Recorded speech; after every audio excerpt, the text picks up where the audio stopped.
여러분 안녕하십니까? 수요일 아침 뉴스 퍼레이드 황병준입니다. 내년 집권 2기를 맞는 도널드 트럼프 미국 대통령 당선인이 김정은 북한 국무위원장과의 회담을 검토하고 있다는 보도가 나왔습니다.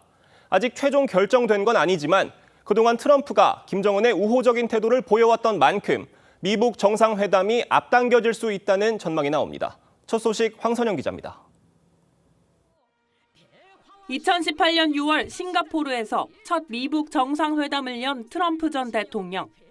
이후에도 하노이와 판문점에서 잇따라 김정은과 회담했고 북한 땅을 밟은 최초의 미국 대통령 기록도 남겼습니다. It's just an honor to be with you, and it was an honor that you asked me to step over that line, and I was proud to step over the line. I thought you might do that. I wasn't sure.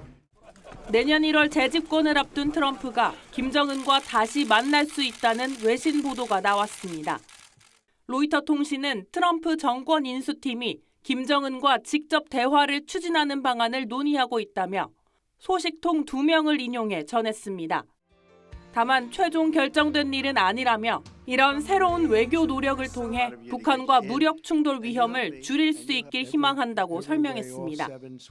트럼프가 과거 미북 회담 실무를 총괄한 알렉스 웡을 백악관 수석 국가안보 부보좌관에 최근 발탁하면서 취임 후 이른 시일 내 미북 정상회담이 성사될 수 있다는 관측이 나옵니다. 하지만 북한이 최근 러시아에 파병하는 등 상황이 트럼프 일기 때와 다르고 김정은도 트럼프 당선 이후 미국과의 협상은 갈 때까지 가봤다며 미북 협상 재개 전망에 선을 그었습니다. TV조선 황선영입니다. 이스라엘과 레바논 친이란 무장단체 헤즈볼라의 전쟁이 416일 만에 멈췄습니다. 베냐민 네타냐후 이스라엘 총리는 현지 시간 26일 안보 내각을 소집해 휴전안을 최종 승인했습니다.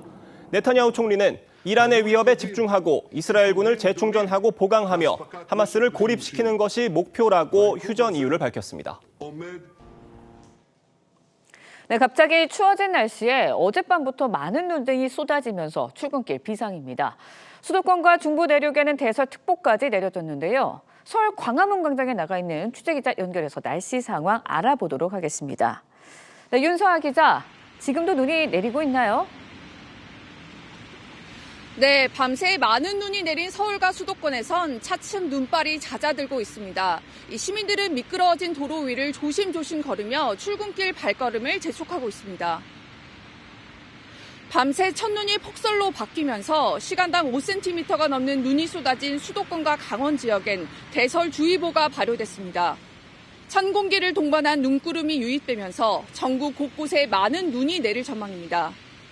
서울 등 수도권에선 최대 10cm, 강원 산지는 30cm, 경기와 강원 내륙은 20cm, 전북 동부와 충북은 15cm 안팎의 눈이 예고됐습니다.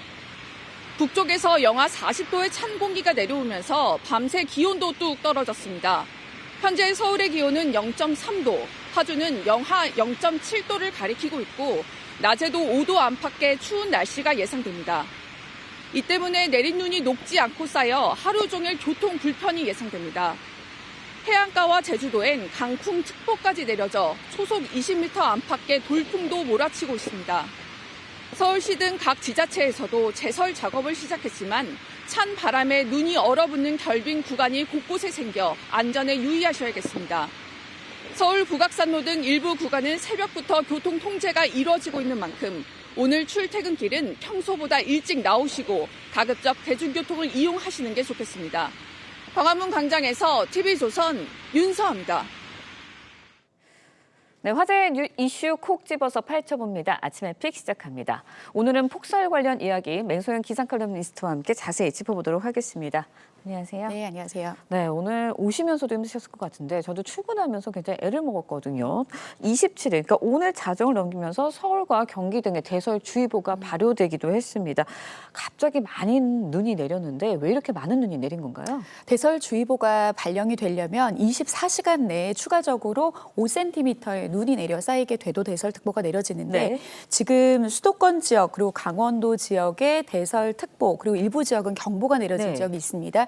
24시간 내에 20cm 이상, 산간의 경우에는 30cm 이상의 눈이 내릴 때 굉장히 경보의 기준은 눈의 양이 굉장히 많은데요. 네. 근데 지금 눈의 양이 예. 꽤나 많습니다. 수도권 지역 특히 양평 같은 경우에는 20cm 안팎의 눈이 내려 쌓였고요. 서울 같은 경우에도 일부 지역은 15cm 이상, 그 밖의 지역을 중심으로도 거의 5cm 안팎의 많은 눈이 내려 쌓여 있는 그런 상황입니다. 네. 일단 겨울철에 눈이 내리는 경로는 크게 두 가지인데 비구름처럼 이 저기압이 들어오는데 기온이 낮다 보니까 비보다는 눈의 형태로 내리는 경로, 그리고 찬 공기가 확장을 했을 때 상대적으로 따뜻한 서해 바다에서 계속해서 눈구름이 만들어지면서 내륙으로 유입되는 경우인데 네. 지금 지난 밤 동안에는 그 두 가지의 모든 조건들이 원인이 돼서 좀 중부지방을 중심으로 많은 눈이 내렸다고 보시면 될 것 같습니다. 네, 방금 전에도 저희가 실시간으로 강화문 현재 상황의 모습을 보여드렸는데요.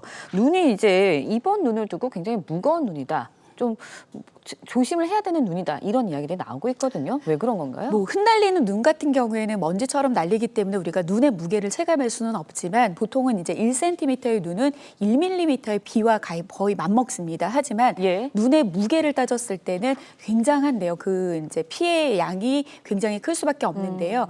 특히 이제 이번과 같은 우리가 이제 일반적으로 말하는 한방눈 같이 예. 좀 부피가 큰 눈 같은 경우에는 이 눈 자체 안에 수분, 습기를 많이 머금고 있기 때문에 이 눈이 폭 10m 그리고 예. 가로 20m 정도의 비닐하우스에 50cm의 눈이 내려 쌓였을 경우에는 30톤에 해당되는 하중이 아이고. 추가가 됩니다. 거의 네. 뭐 15톤의 트럭 2대가 비닐하우스 위에 얹고 있는 거하고 마찬가지인데 이 일반적인 눈보다 2~3배 정도 높은 이유는 아무래도 앞서 말씀드린 것처럼 습기를 가장 많이 머금고 있기 때문인데요.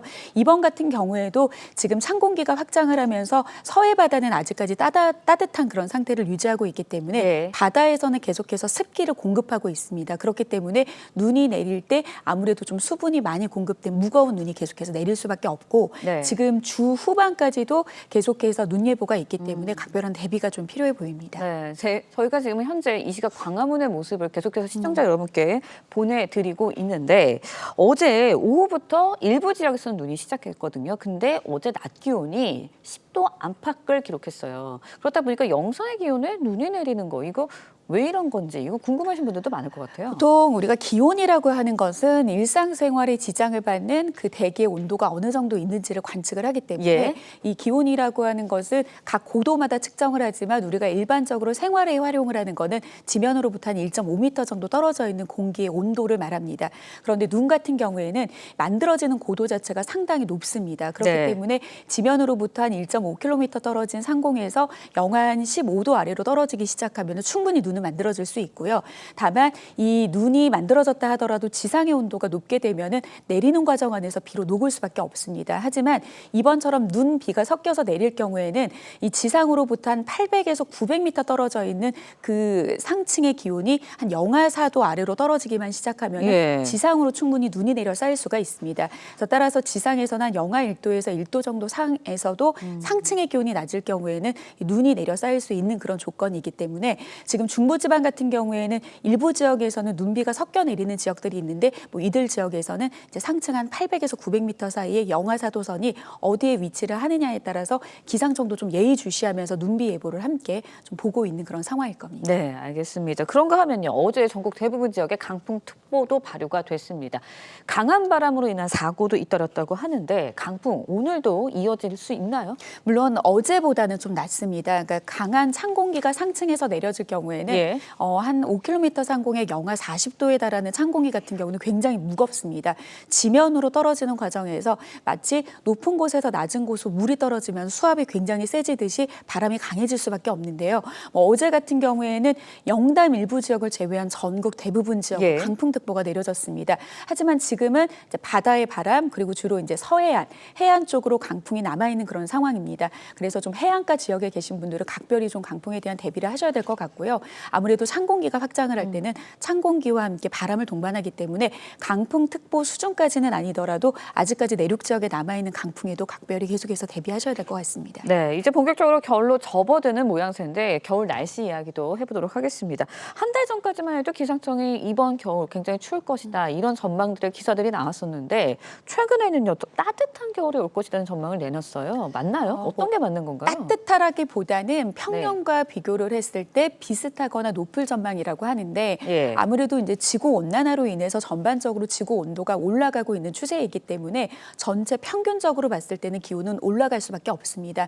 뭐 우리가 날씨를 기억하는 데 있어서 많은 분들은 개개인의 어떤 이벤트적인 어떤 기억으로 인해서 날씨를 기억을 하는데 이번에 내려오는 찬 공기로 인해서 굉장히 11월은 추웠다라고 기억하시는 분들도 있겠지만 예. 11월 상순 같은 경우에는 25도로 웃도는 날씨가 이어지거든요. 그래서 기상청에서 아마 12월에 접하게 되면은 11월 동안의 날씨 평균을 냈을 때도 11월은 전반적으로 봤을 때 포근했다라고 결과가 나올 가능성이 굉장히 높습니다. 그렇기 때문에 기상청에서는 매월 23일에 장기 기상 전망을 발표를 하는데 네. 13개국들이 발표하는 그 수치 예보 모델이 500개가 넘습니다. 그 모델들은 계속해서 변화하는 그런 예측을 하고 있는데 전달만 해도 좀 비슷하거나 낮을 확률을 12월에 좀 우세하게 봤다면 이번에 다시 전망하기로는 이제 12월도 평년과 비슷하거나 높을 확률로 다시 봤다라고 하는 거에서 재조정이 된 거거든요.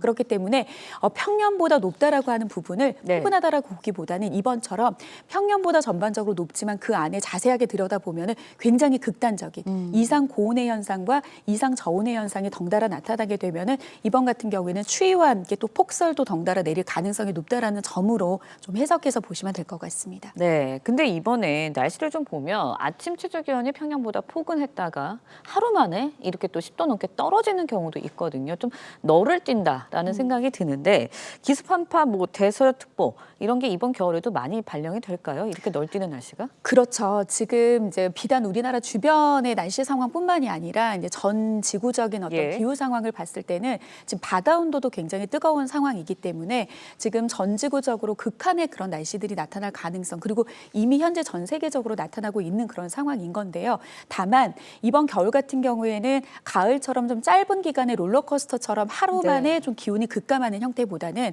한 번 추위가 찾아왔을 때 그 기간이 좀 더 길어지는 그러니까 3한 4혼의 형태가 아니라 뭐 7한 7혼이라든지 10한 10혼이라든지 하는 그런 형태로 좀 추위가 길고 또 반대로는 더 이제 뜨거운 날씨는 또 더 길게 이어지는 그런 좀 텀이 긴 날씨에 좀 양극간의 날씨가 나타날 가능성이 굉장히 높습니다. 네, 알겠습니다. 눈이 많이 내렸습니다. 시설물 피해 없게 또 오가실 때 피해 없게 주의하셔야 될 것 같습니다. 맹소영 기상 칼럼니스트와 함께 이야기 나눠봤습니다. 오늘 말씀 여기까지 듣겠습니다. 고맙습니다.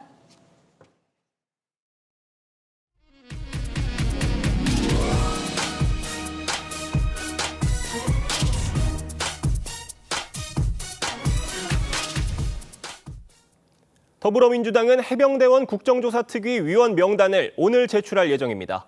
윤석열 대통령이 거부권을 행사한 김건희 여사 특검법은 다음 달 재표결을 하기로 하는 등 대여 공세 수위를 계속 높이고 있습니다. 박한솔 기자입니다.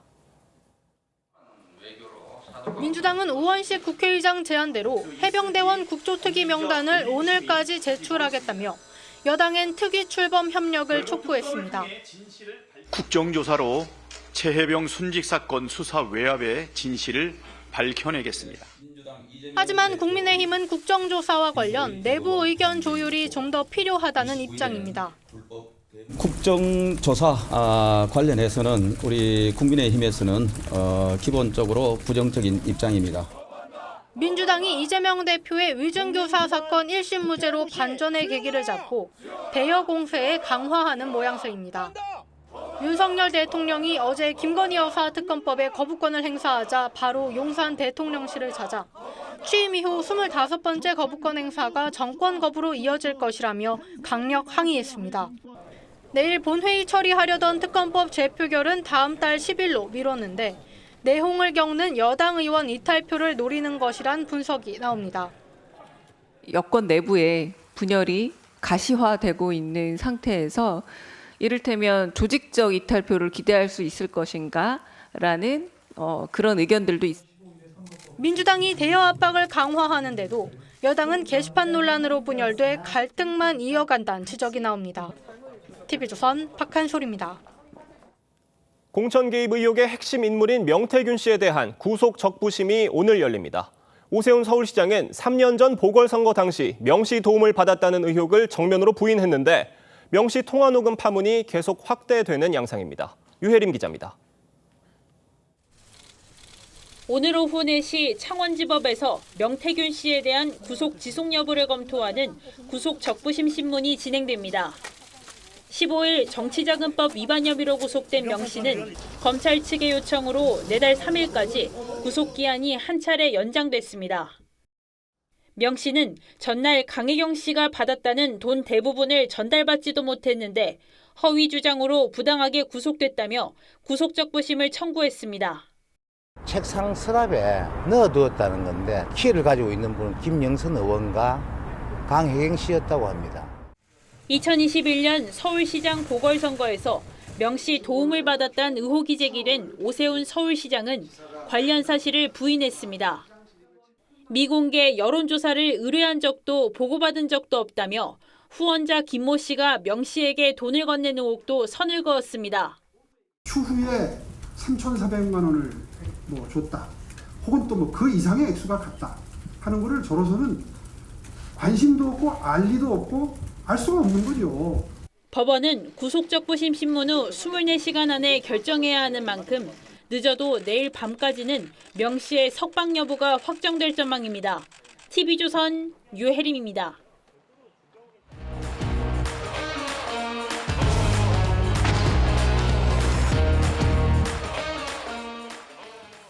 정치권 소식 짚어보는 아침의 맞수 시간입니다. 윤기찬 국민의힘 법률위 부위원장, 김종욱 전 민주연구원 부원장 나오셨습니다. 안녕하세요. 안녕하세요. 국민의힘이 당원 게시판 논란으로 3주째 내부 갈등을 이어가고 있습니다. 한동훈 대표와 친한계는 갈등의 책임을 친윤계로 돌렸습니다. 먼저 듣고 오겠습니다. 당에 너무 자존심에 빠지는 거 아니냐 이런 지적도 나오는데요. 없는 분란을 불필요하게 만들어내는 사람들이 문제다 이렇게 생각합니다.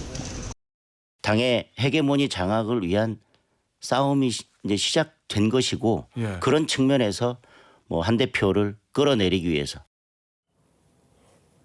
없는 분란을 만들 필요가 없다고 한동훈 대표가 이렇게 국회를 빠져나오면서 기자들이 붙어서 질문을 하니까 저렇게 얘기를 했는데 좀 어떻게 들으셨나요? 근데 저거는 지금 당의 어떤 분란을 키우는 말씀 같아요. 왜냐하면 없는 분란을 사실 만들어지게 된 것은 저분은 간단한 부분이거든요. 그러니까 저희 공개적으로 밝힐 필요까지는 없지만 어쨌든 당 게시판 운영과 관련된 거기 때문에 거기에 여러 사람 명의로 드러난 것들에 대해서 이것이 도용되는지 여부만 사무처에서 밝혀서 지도부에 보고하면 될 일이에요. 그다음에 만약에 거기서 드러난 한동훈 대표 가족분들이 거기 글을 썼다 그러면 그 지도부 내에서 비공개로 해명하고 끝날 일인데 이게 지금 당대표를 끌어내린다라는 또 목적과 관련된 계파 싸움의 양상으로 관점을 이동시킴으로써 사실 이거는 오히려 분란을 키워지는 면이 없지 않아 있거든요. 그러니까 저렇게 자중질환적인 발언들을 할 것이 아니고 일단 명백하게 왜 이렇게 됐는지에 대해서 홍보국 내지 사무처에서 밝혀서 지도부에 보고하고 끝낼 일입니다.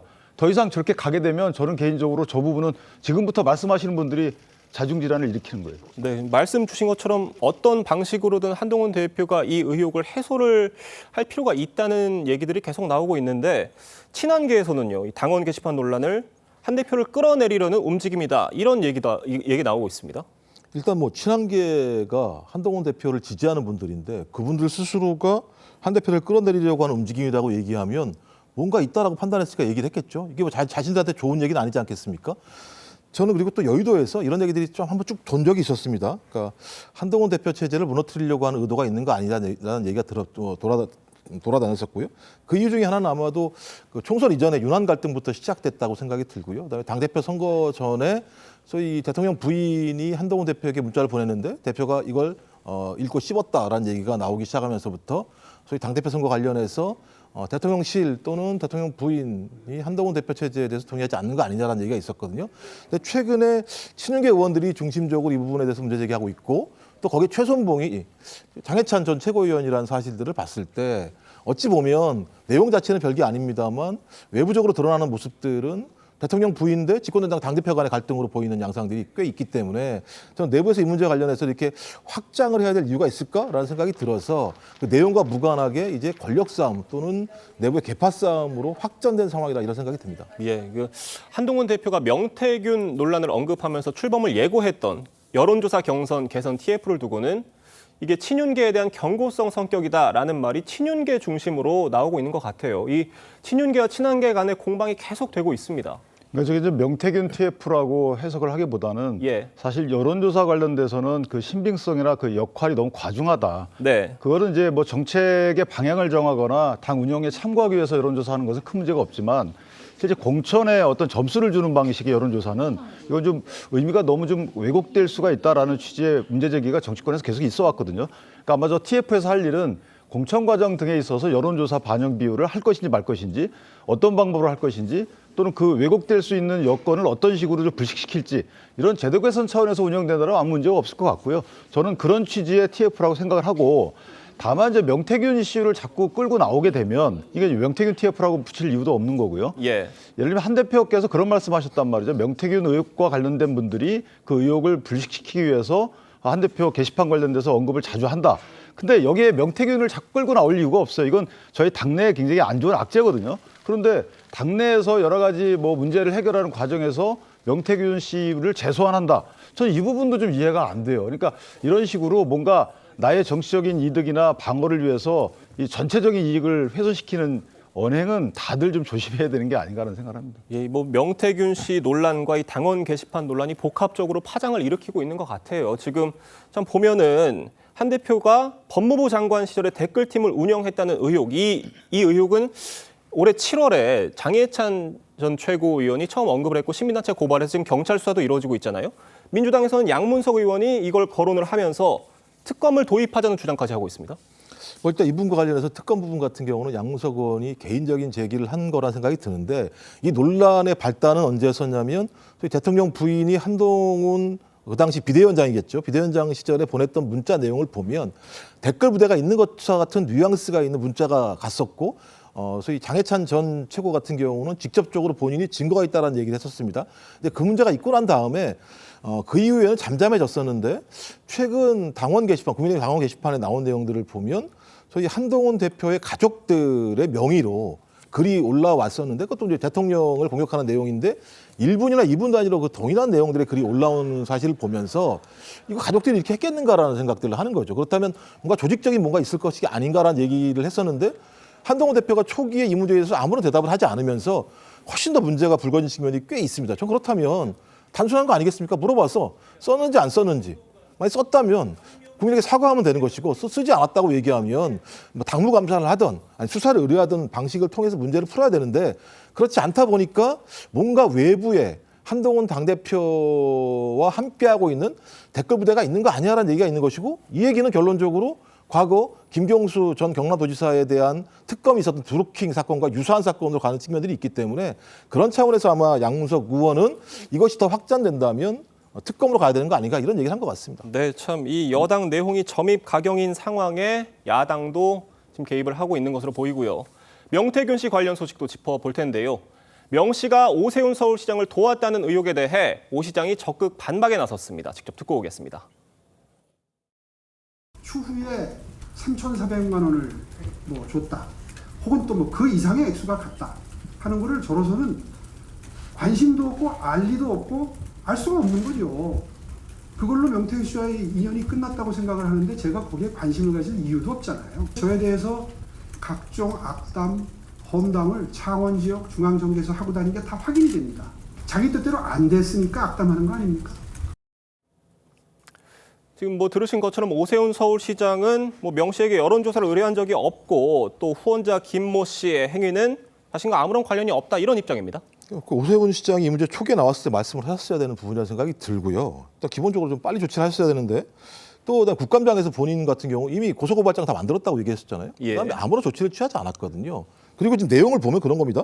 본인 말에 고 시장 본인 말에 의하면 절친도 아니라는 거예요. 1년에 한 번 내지 3번 정도 만난다는 거니까 절친은 아니겠죠. 근데 이분이 갑자기 알아서 여론조사를 진행을 한다? 그리고 여기에 대해서 진행한다는 얘기도 하지 않았다?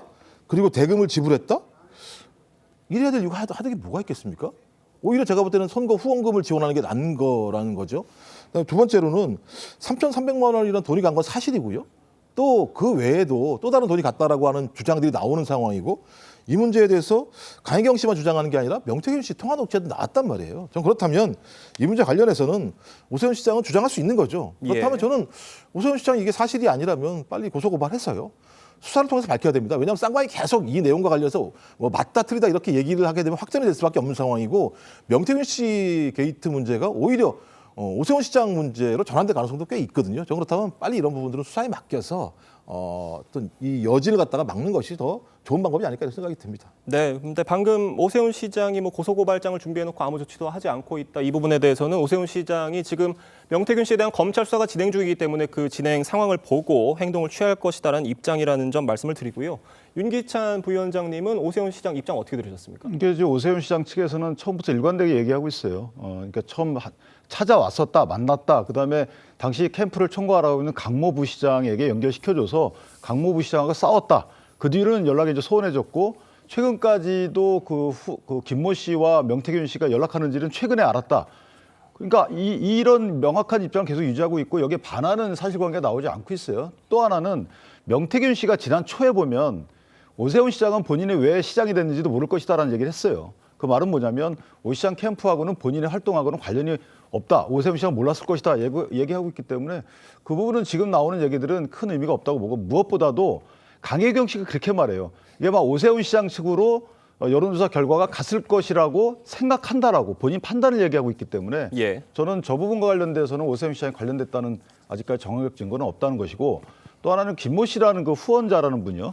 그분이 말하기를 저 3,300만 원이 여론조사 비용이다라고 이렇게 얘기하고 있지도 않아요. 명목과 관련돼 다투고 있기 때문에 지금 명태균 씨의 얘기들을 보면 본인이 뭐 어떤 돈 거래가 있으면 다 여론조사 비용이라고 하거든요.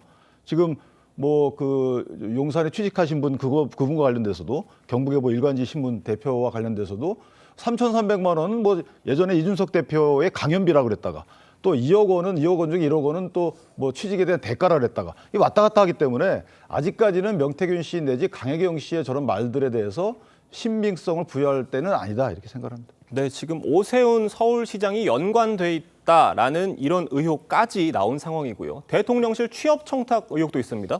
이 현직 행정요원을 불러서 경찰 참고인 조사에서 했는데 의혹을 부인했다고 해요.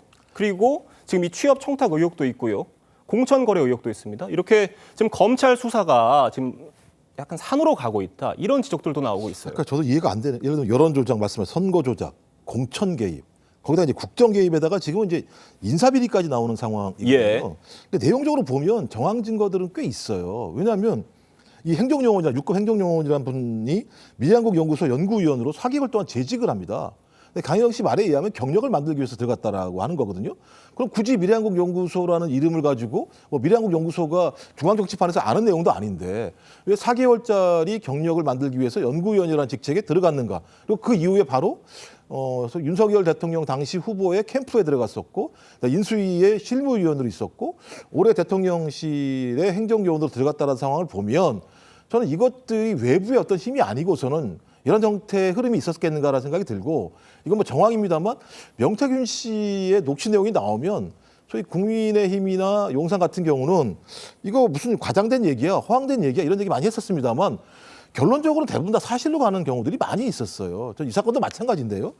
어떤 형태로든지 이 부분에 대한 구체적 설명이 필요하다. 왜? 돈이 오간 정황들이 분명히 있기 때문에요. 이 부분에 대한 사실도 빨리 밝혀야 된다고 생각을 합니다.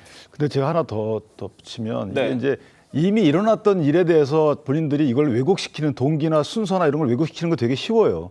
그러니까 내가 예측하는 게 아니고 나 이렇게 했기 때문에 앞으로 이런 일이 일어날 거야. 이건 어렵죠. 그런데 이미 다 일어난 일에 대해서 사실 그건 이래서 이랬던 거야. 그 돈이라는 거는 이런 명목이야. 이것은 객관적 증거에서 뒷받침되기 전에는 사실 일부 주장에 불과하기 때문에 저 부분을 근거로 해서 여러 가지 뭐 문제 제기를 하거나 고소고발하거나 이런 것도 사실은 부적절하긴 해요.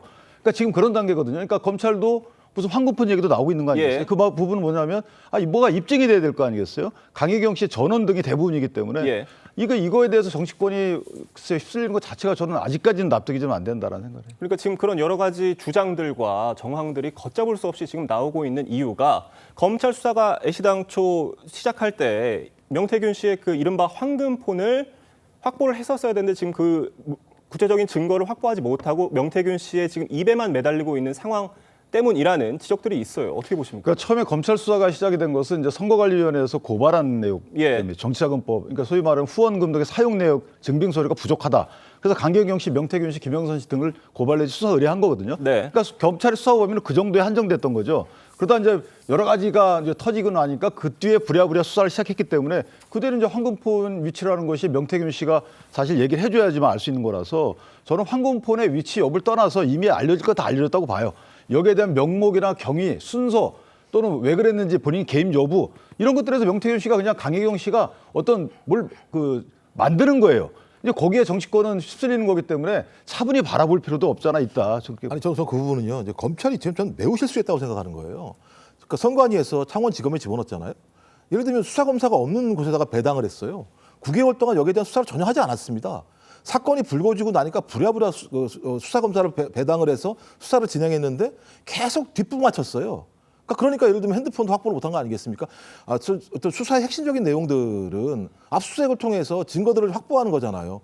아니 예를 들면 야당에 있는 의원들의 정치인들에 대해서는 그렇게 빠르게 압수수색을 하면서 왜 이 문제 이렇게 하지 않았는가? 오히려 이게 빨리 확보됐다면 이렇게 일파만파 건질 이유도 저는 없었다는 생각이 들거든요. 네, 알겠습니다. 지금 검찰 수사가 본격 진행되고 있으니까요. 어느 혐의로 좁혀질지 지켜봐야 될 것 같고요.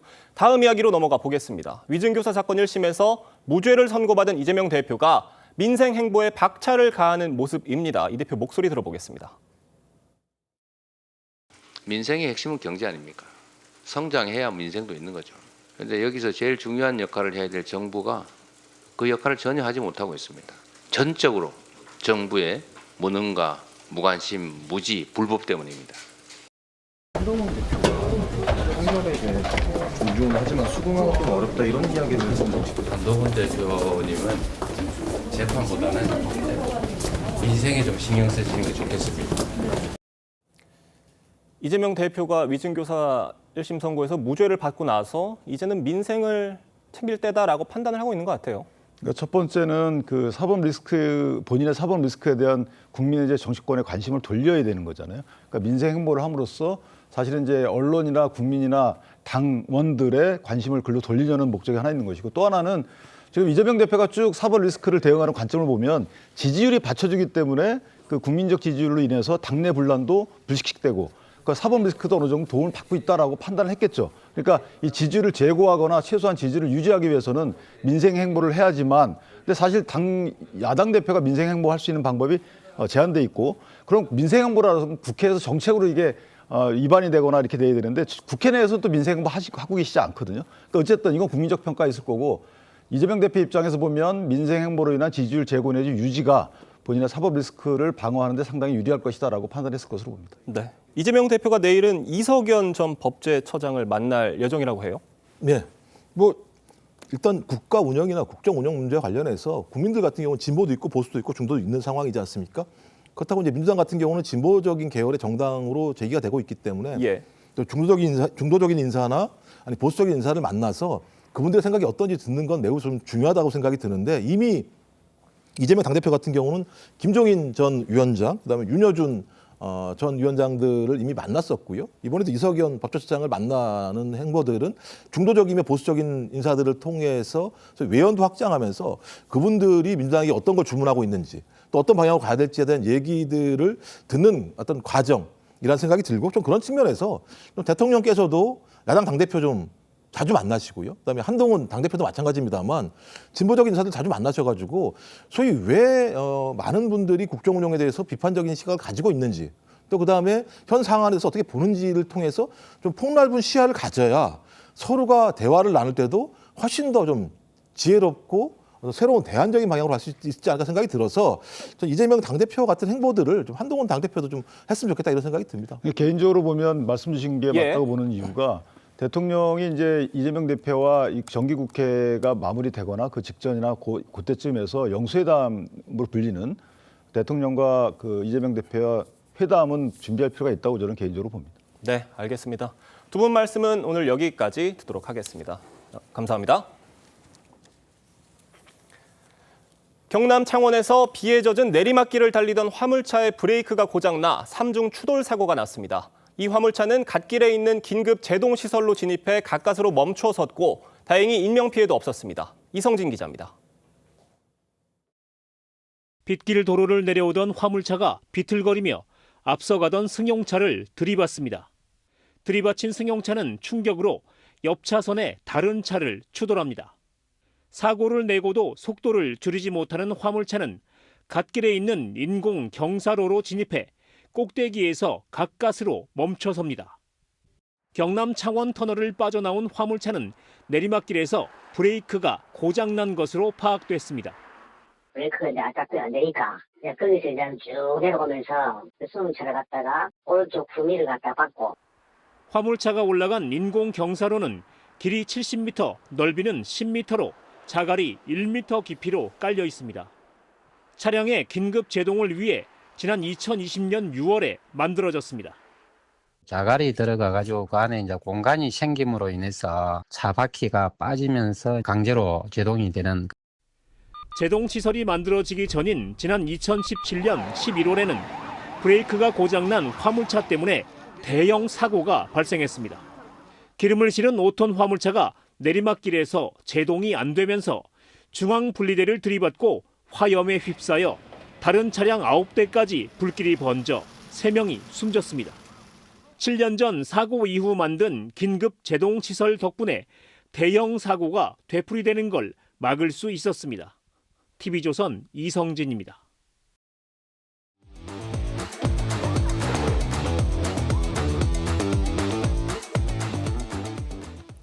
화제가 된 사건 사고 소식 짚어보는 아침의 이슈 시간입니다. 네, 강전의 변호사와 함께 자세한 이야기 나눠보도록 하겠습니다. 안녕하세요. 안녕하세요. 사고가 난 승용차 안에서 50대 부부가 흉기에 찔린 채 발견된 사건이 어제 발생했습니다. 광주에서 발생한 사건인데 네. 이 차량 안에서 무슨 일이 있었던 건지 알려진 게 있나요? 네, 광주 광산경찰서에 따르면은요, 어제 오전 11시 30분경 동광산 나들목 인근에서 차량이 가드레일과 추돌하는 사고가 발생을 했습니다. 그래서 이 사고가 나자 소방당국이 출동을 했는데요. 그 안에 50대 부부가 피를 흘리며 쓰러져 있었는데 차량 사고보다도 흉기에 찔린 사고가 있었던 것이죠.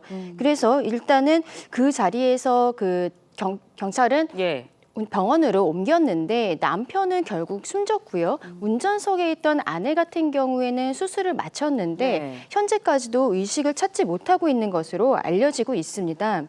경찰은 차량 내부에서 일단 흉기는 발견을 했는데 제3자가 개입했다거나 이런 정황들은 아직까지 없는 것으로 그렇게 보고 있습니다. 네, 그렇다면 이제 사건이 발생하기 전에 50대 부부에게 부부 사이에서 무슨 일이 있었던 건가요? 일단 남편 같은 경우에는요, 사망을 하셨는데 최근에 3개월 동안 좀 안 좋은 중증 질환이 있어서 병원에서 계속적으로 치료를 받고 계셨다라고 합니다. 그리고 지금 사고가 났을 때는 병원에서 잠시 외출을 한 상황이었던 것이죠. 경찰에서 지금 봤을 때는 초동 조치상으로는 차량을 운행하는 가운데 이 둘 간에 어떠한 트러블이 발생을 한 것으로 보인다라고 보고 있고요. 그리고 두 명이 모두 흉기를 목과 복부 등 이렇게 좀 안 좋은 곳을 찔린 부분들이 지금 드러나고 있습니다. 네. 지금 이 사건의 진실을 알 수 있는 두 사람, 그러니까 남편은 사망을 하셨고요. 아내분은 지금 병원에 계신 건데 이런 경우에는 수사가 어떻게 진행이 되는 건가요? 일단은 아내분께서는 지금 살아계시지만 의식이 없는 상태이기 때문에요. 이 의식이 돌아왔을 때 경찰에서 조사를 해야 되는 상황이고요. 차량에 블랙박스가 있었습니다. 근데 블랙박스의 녹음 기능은 꺼져 있었던 거예요. 그리고 카메라는 앞에 부분만 촬영이 되는 상황이었기 때문에 이 블랙박스를 봤을 때 차량 안에서 어떠한 일이 있었는지는 지금 정확하게 파악하기가 어려운 상황이거든요. 그런데 가드레일을 추돌을 하기 전에 이미 차량이 지그재그로 운행했던 부분들은 이미 블랙박스 상으로 나와 있습니다. 그래서 지금 경찰에서는 일단은 남편은 사망을 하고 아내는 아직 위독한 상황이기 때문에 주변인 조사 그리고 현장 감식들을 계속 진행하겠다라고 밝히고 있습니다. 네, 알겠습니다. 이번에는요, 시내버스 안에서 발생한 폭행 사건 이야기도 해보도록 하겠습니다. 시내버스 안에서 담배를 피우고 버스 기사를 폭행한 50대 남성 경찰에 붙잡혔습니다. 그런데 이 남성이 버스 기사를 향해서 방뇨까지 했다고 해요. 어떤 일이 벌어진 건가요? 대전에서 있었던 일인데요. 지난 19일 밤 11시경에 있었던 일입니다. 한 승객이 버스에 버스에 탑승을 했는데 버스 안에서 담배를 피웠던 것이죠. 그랬더니 버스 기사가 담배를 좀 꺼달라라고 여러 차례 요구를 했는데 그것을 듣지 않았던 것입니다. 그래서 경찰에 신고를 했는데 112에 신고를 하니까 또 갑작스럽게 이 승객이 기사에게 앞으로 와서 기사의 앞에서 옷을 내리고 방류를 하고 여기에 대해서 기사가 저항을 하니까요. 저항하는 것에 대해서 얼굴 부분을 가격하는 이런 폭행까지 하게 된 것이죠. 이것이 차량 안에 있는 CCTV에 모두 촬영이 된 상황입니다. 네. 나이도 50대시고 왜 이런 행동을 했는지 참 이해가 되지는 않는 상황인데 궁금한 게 타인 앞에서 공연하게 방류를 했을 경우에는 어떤 혐의가 적용이 되나요? 일단 공연음란죄가 될 수 있을 것으로 보입니다. 왜냐하면은 지금 이 차량 안에는 기사뿐만이 아니라 8명이 탑승을 하고 있었고 그중에는 여성 승객도 있었던 것으로 알려지고 있거든요. 그리고 지금 이 승객 같은 경우에는 다른 승객들과도 실갱이가 있었던 것으로 이렇게 알려지고 있습니다. 그리고 지금 승객이 이 기사를 폭행한 부분에 있어서 단순 폭행이 아니라 경찰에서는 운전자 폭행, 이거 특정 범죄 가중처벌 등에 관한 법률에 따로 있는 것이거든요. 지금 이 법을 적용을 하겠다라고 하는데 만약에 운전자 폭행으로서 처벌을 받게 되는 경우에는 5년 이하의 징역 2천만 원 이하의 벌금이 되기 때문에 기본적으로 일반적인 폭행보다는 조금 더 처벌 수위가 높은 상황입니다. 네, 버스 운전자 입장에서는 신체적인 폭행도 좀 있지만 그런 피해도 있지만 무엇보다도 정신적인 피해가 클 것 같아요. 다시 운전대를 잡을 수 있을까 이런 생각도 할 수 있을 것 같은데. 맞습니다. 지금 이 피해를 당하신 기사분께서는 정신과를 내원하고 계신 것으로 알려지고 있거든요. 얼굴을 다친 부분도 있어서 그 부분도 치료를 받았지만 일단은 좀 생계가 급해서 일은 계속 하고 계시다고 합니다. 얼굴 부분도 멍이 들어서 선글라스를 쓴 채로 지금 일을 하고 계시다고 하는데 정신적인 피해를 굉장히 호소를 하고 계세요. 그 직장 동료들의 말에 의하면 평소에 굉장히 모범적이고 친절한 분이었는데 이 사건으로 인해서 트라우마가 생길 것이 염려된다라는 이야기들도 나오고 있습니다. 네. 다음 이야기도 짚어보도록 하겠습니다. 가수 싸이 씨가요, 한때 서울 한남동의 고급 빌라를 압류당했던 것으로 나타났습니다. 이거 왜 그랬던 건가요? 뭐 과태료를 체납해서 그런 건가요? 일단은 싸이 씨가 한남동의 한 빌라를 본인 소유로 2008년에 구입을 한 부분이 있습니다. 그런데 이 빌라에 있어서 무단으로 용도 변경을 하고 증축이 됐다라는 부분으로 용산구청에서 시정명령을 받았던 것이죠. 그런데 여기에 대해서 응하지 않았고 그래서 용산구에서는 여기에 대해서 과태료 처분이 나왔던 것입니다. 그런데 여기에 대해서 이행감지금이 나왔는데 1년 넘게 싸이 씨가 여기에 대해 부과된 부분은 내지를 않았었던 거예요. 그래서 지금 이 부동산 자체에 대해서 압류가 되었고 그런데 지난 10월 말에 싸이 씨가 이 부분을 알고서는 지금 과태료를 모두 납부를 했기 때문에 현재로서는 압류는 풀어진 상태입니다. 이게 고지서 확인이 늦어져서 과태료를 1년 넘게 내지 않았다는 건데 이게 좀 쉬이 납득이 되지 않는다는 얘기들도 있는 것 같아요. 이게 종종 있을 수 있는 일인가요? 일단은 싸이 씨가 직접 밝힌 것은 아니고 소속사를 통해서 밝힌 상황이기는 합니다. 그런데 이야기하는 것은 고지서 확인이 늦었다라고 이야기를 하는데 앞서 말씀드린 것처럼 이 이행강제금에 대한 고지서가 나가기 전에 이미 시정명령이 있었거든요. 그렇다면 시정명령 자체도 싸이 씨가 몰랐던 것인가 그 부분도 한번 살펴봐야 될 것으로 보입니다. 근데 싸이 씨 입장에서는요. 본인이 2008년에 이 빌라를 매수해서 계속 실거주를 하고 있었는데 본인은 아무것도 공사를 한 것이 없다는 거예요. 그래서 알고 보니까 처음에 이 집을 17년 전에 샀을 때 그때 이미 시공사에서 불법으로 좀 개조를 한 부분들이 있었던 것입니다. 그래서 같은 건물에 살고 있는 싸이 씨뿐만이 아니라 다른 세대들도 같은 상황인 것 같아요. 그래서 싸이 씨 입장에서는 이 부분에 대해서 다른 세대주들과 함께 공사된 부분들을 철거하기 위한 지금 건설사를 알아보고 있는 중이다라고 밝히고 있는 상황입니다. 물론 말씀해 주신 것처럼 그 시정명령에 대한 인지 여부도 확인을 해봐야 되는 부분이겠지만 만약에 이렇게 고지서를 계속 보지 못했거나 또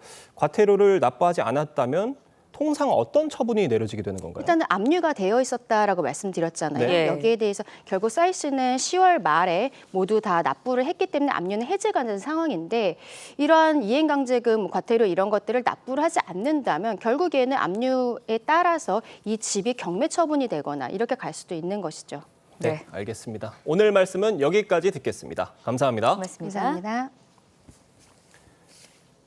마트에서 식품을 살 때 제품 정보 꼼꼼히 보시나요? 잘 읽어보려고 해도 포장지에 글씨가 깨알같이 적혀 있어서 알아보기 힘들었는데요. 네, 앞으로는 휴대전화만 있으면 QR코드로 편리하게 확인할 수 있게 된다고 합니다. 황민지 기자의 보도입니다. 식품 포장지에 영양 성분과 원재료명, 소비 기한 등 정보가 적혀 있습니다. 하지만 글씨가 너무 작거나 포장지와 색깔이 비슷해 알아보기 힘든 경우가 많습니다. 앞으로는 식약처가 운영하는 푸드 큐어를 통해 식품 정보 확인이 쉬워질 예정입니다. 간편하게 이제 모두 가지고 계시는 카메라로 이 푸드 QR을 비추면 바로 확인할 수 있고 그렇게 안전을 확인하는 세상을 만들고 싶어서 저희가 이 사업을 추진하게 되었습니다. 국내에서 생산되는 라면과 만두, 과자 등 15개 제조사의 101개 제품이 대상입니다. 푸드 큐어를 휴대폰 카메라로 비추면 제품 안전 정보부터 조리법까지 확인할 수 있습니다. 안전상 문제가 있는 식품도 손쉽게 걸러낼 수 있습니다. 이 컵라면 용기에 나와 있는 QR코드 정보를 확인하면 식품 안전정보 포털을 일일이 확인하지 않아도 이 제품이 회수 대상이라는 경고 문구가 뜹니다. 고령자는 글씨를 크게 확대해서 볼 수 있고 시청각 장애인을 위한 수어 영상과 점자 변환 서비스도 제공됩니다. 식약처는 내년에는 수입식품, 2026년에는 국내 모든 식품으로 푸드 QR 제도를 확대할 예정입니다. TV조선 황민지입니다. 내년 1월 20일 취임하는 트럼프 미국 대통령 당선인 자신의 소셜미디어에 이런 글을 올렸습니다.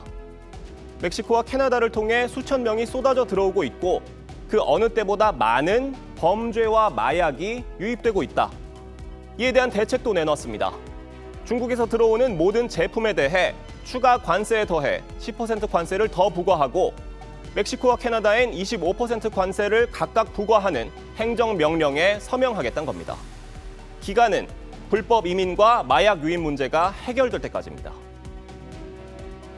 Vocal about, and I'm not surprised that this is one of the first things that he's announcing, despite warnings from fellow Republicans who have said this is actually just going to increase the cost of.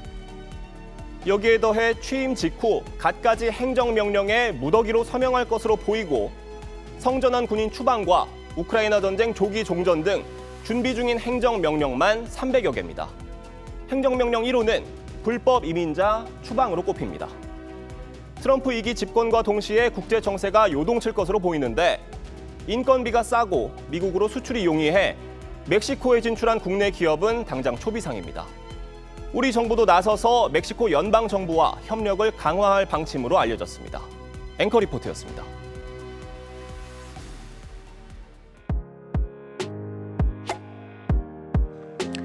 네, 렌즈에 담긴 그 순간 그 의미를 짚어보는 시간이죠. 사진 기자가 선택한 아침의 한 장입니다. 오늘은 조선일보 사진부 박상훈 기자와 함께합니다. 안녕하세요. 오늘 아침에 볼 사진 어떤 건가요? 네, 영국 런던 리전트 스트리트에 크리스마스 조명이 화려하게 빛나고 있습니다. 매년 11월 말 크리스마스 한 달 전부터 전 세계가 축제 분위기로 바뀌는데요. 프랑스 파리 샹젤리제 거리에도 크리스마스 시즌 조명이 설치됐습니다. 스페인의 타라델라 대통령 광장에서 시민들이 크리스마스 트리 점등식을 휴대폰으로 촬영하고 있습니다. 미국 뉴햄프셔주 콩코드에서 열린 크리스마스 퍼레이드에서 엘프 복장을 한 참가자가 핑크색 트리로 장식된 지프차와 함께 행진을 하고 있습니다. 네, 크리스마스 시즌이 다가온 것을 느낄 수 있었는데요. 다른 나라들은 어떤가요? 네, 오스트리아 비엔나 시청 앞에 크리스마스 마켓이 열리고 있습니다. 홍콩에서도 다가오는 크리스마스를 준비하는 가운데 빅토리아 항구에서 불꽃놀이가 펼쳐졌습니다. 독일 베를린의 식물원에서 크리스마스 정원 조명이 테스트 중입니다. 일본 도쿄에서도 산타클로스 복장을 한 시민들이 산타 퍼레이드를 즐기고 있네요. 우리나라도 11월에 들어서며 명동 스퀘어 크리스마스 조명 점등식이 열렸었죠. 네, 각국의 크리스마스 조명이 따뜻한 연말 분위기를 느끼게 하는 것 같습니다. 지금까지 아침의 한 장이었습니다. 밤사이 비가 눈으로 바뀌어 내린 가운데 첫눈부터 폭설이 쏟아지고 있습니다. 서해상에서 발달한 눈구름이 유입되면서 중부지방을 중심으로 많은 양의 눈이 내리고 있는데요. 현재 양평에는 대설경보가, 서울 등 수도권과 강원, 전북 동부에는 대설주의보가 발효됐습니다. 내일까지 예상되는 적설량은 강원 산지에 최대 30cm 이상, 경기 내륙과 강원 내륙에도 최대 20cm 이상, 서울에도 3에서 많게는 10cm 이상의 많은 양의 눈이 예상됩니다. 곳에 따라 오전까지 시간당 1에서 3cm 안팎의 눈이 집중될 수도 있겠습니다. 오늘 전국적으로 바람도 강하게 불겠는데요. 특히 해안과 제주를 중심으로 강풍주의보가 내려진 가운데 초속 20m 안팎의 강풍이 불겠습니다. 오늘 한낮에는 어제보다 기온이 크게는 10도 안팎으로 낮아지겠습니다. 서울이 2도, 대전과 청주 6도, 대구 8도에 머물겠습니다. 이번 눈은 중부지방은 내일까지, 충청 이남으로는 주 후반까지 길게 이어지겠습니다. 눈과 함께 기온도 뚝 떨어지겠는데요. 내일 서울의 아침 기온이 영하 2도, 금요일에도 영하 4도까지 떨어지겠습니다. 오늘의 날씨 이나일입니다. 이상으로 수요일 뉴스 퍼레이드 마칩니다. 네, 저희는 내일 아침 7시 30분에 다시 찾아뵙겠습니다. 시청해주신 여러분 고맙습니다.